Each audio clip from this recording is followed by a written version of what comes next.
აფხაზეთის ავტონომიური რესპუბლიკის ჯანმრთელობისა და სოციალური დაცვის მინისტრმა ბესიკ კუსიდიმ სამინისტროს 2025 წლის საქმიანობის ანგარიში წარადგინა. მინისტრმა ისაუბრა იმ პროგრამებსა და პროექტებზე, რომელიც აფხაზეთიდან დევნილი და ოკუპირებულ ტერიტორიაზე მცხოვრები მოსახლეობის საჭიროებიდან გამომდინარე მიმდინარე წელს განხორციელდა. მან ასევე ყურადღება გაამახვილა სამინისტროს 2026 წლის სამოქმედო გეგმებზე და ამოცანებზე. ღონისძიებაზე საზოგადოებას მისასალმებელი სიტყვით მიმართა აფხაზეთის ავტონომიური რესპუბლიკის მთავრობის თავმჯდომარე გიორგი ჯინჯარაძემ. თავის გამოსვლაში მან ხაზი გაუსვა სამინისტროს პროგრამული ნაწილის დაფინანსების უპრეცედენტო ზრდასა და საქართველოს მთავრობის ხელშეწყობით ჯანდაცვის მიმართულებით სამომავლოდ დაგეგმილ სიახლეებს.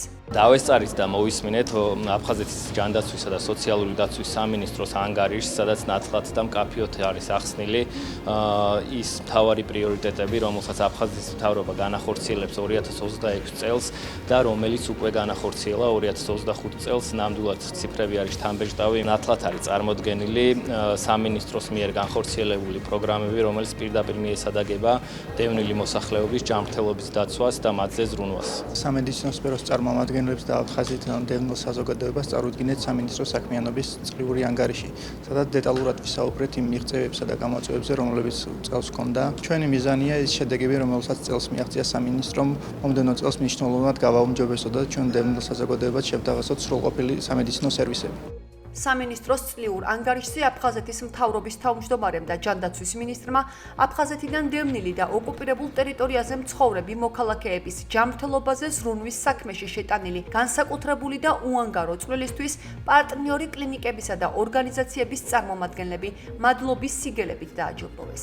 დიდი მადლობა დღევანდელი დღის ორგანიზატორებს, რადგან ამ დღევანდელი შეხვედრით კიდევ ერთხელ დადასტურდა აფხაზეთის ჯანდაცვის სამინისტრო რამდენად ყურადღებას აქცევს და მისთვის რამდენად მნიშვნელოვანია დევნილი მოსახლეობის ჯანმრთელობის მდგომარეობა. ღვთუშაურის კლინიკა მონაწილეობდა და სამომავლოდაც მიიღებს მონაწილეობას მსგავს ღონისძიებებში. კიდევ ერთხელ ეს მცირედ ჩვენი წვლილი, რომელიც აფხაზეთიდან დევნილი მოსახლეობისთვის ჩაგვიტარებია და ჩავატარებთ სამომავლოდ, ჩვენთვის ძალიან მნიშვნელოვანია და საპასუხისმგებლო. ჩემთვის დიდი პატივია, თქმა უნდა, ეჯილდო და მაძლევს ძალას და мотивაციას, სტიმულს, რომ ვიყო უკეთესი ექიმი და უკეთესი ადამიანი და ერთგულად ვემსახუროთ ჩვენს დევნილებს და მათ პულსზე მეჭიროს ხელი და მადლობა ყველა თანამშრომელს, ვინც ზრუნავს ჩვენი დევნილების ჯანმრთელობის მდგომარეობაზე.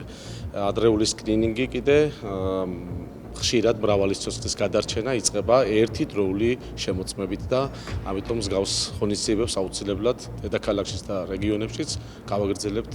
მინისტრის ანგარიშს საქართველოს პარლამენტის პირველი ვიცე-სპიკერი გიორგი ვოლსკი, აჭარის ავტონომიური რესპუბლიკის ჯანმრთელობისა და სოციალური დაცვის მინისტრი ნინო ნიჟარაძე, აფხაზეთის მთავრობის წევრები, უმაღლესი საბჭოს დეპუტატები და ჯანდაცვის სფეროს წარმომადგენლები ესწრებოდნენ.